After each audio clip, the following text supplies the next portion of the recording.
Aloha, you're doing a super great job today. Tell you what, the one concept we were kind of going through is when we see a chord like a G major chord, and then we're going to another chord like, let's say, an A minor chord, we can move our finger over like this, which is great, or we could play the A minor like that with this finger, and then use our other fingers to play the G major, meaning we don't really have to do a whole lot of moving. We train our brain to do a whole bunch of things. One of those things can be playing this chord right here, the A7, and then playing this chord right here, the E minor 7. However, if we were to play an E minor like this and put our pinky out to play an E minor 7 like this, it's just another chord. So in our book, we have the E minor in Michael Row the Boat Ashore. I do believe we've got the first chord being a C major, so we've got Michael row the boat ashore. The next chord we're going to go down to is the F. Long. We go right back to the C. When we go through the process of hearing the C, we can then go to the E minor. Right back to the F major. C, F, back to C. Now this is on page 32 in your book. What I'd love for you to do is strum through it this week, and then when we reconvene next week, play through it together. We'll do it as a duet, all right? Sounds really good. I really enjoyed seeing you this week. You did a wonderful job, and thank you for counting out the measures. Give me just a second. I'm gonna grab my piece of paper.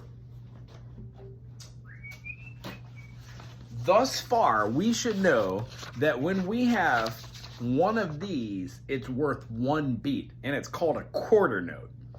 When we see that these notes have a bunch of those, what we need to do is we need to look for the bars. So for this particular one, these are 16th notes, and we know that because there's two top bars connecting these. Now it turns these quarter notes into different beats. What these bars do, they do divisions, meaning they cut into them like an apple. So if I had an apple and I cut it in half, that would be a half division. If I cut it in a half and then cut those two into halves, I would have eighth divisions, meaning when I take this note, the whole note, it's worth 4 beats. 1 and 2 and 3 and 4 and. When I take the note and put a stem on it, it becomes a half note. So that whole note's worth 4. Half notes are worth 2.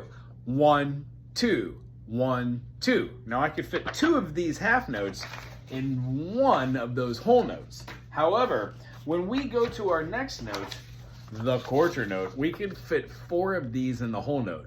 1 and 2 and 3 and 4. Now notice I'm saying and, I don't have to. We could just say 1, 2, 3, 4, and that's how many beats are in a whole note. As soon as we take that quarter note and we put a little flag off of it or a quaver, they become eighth notes.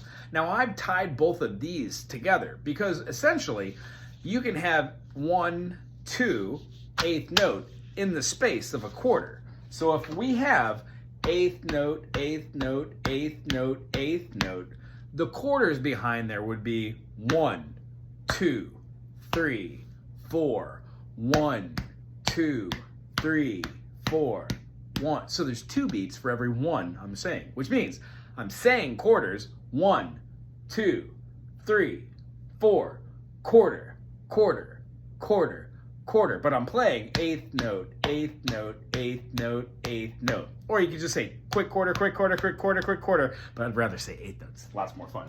Anywho, after that, the eighth notes, you guessed it. There are 4 eighth notes in here, which means this is a 16th note. We would have 1 and 2 and. However, that's how you count barred eighth notes. These have 2 bars. So we'd say 1 E and a. 1 E and a. 2 E and a. 3 E and a. 4 E and a. 1 E and a. 2 E and a. 3 E and a. 4 E and a. These are just a little quarter view, and we're going to do this next week and the week after that until you and I are counting these out, and heck, we could even play the drum set too. These are the same rhythms you're going to use for piano, guitar, ukulele, and dare I say, singing. So next week, I would love to see you here playing Michael Row Your Boat Ashore, and we're going to work on something fun. All right? Aloha.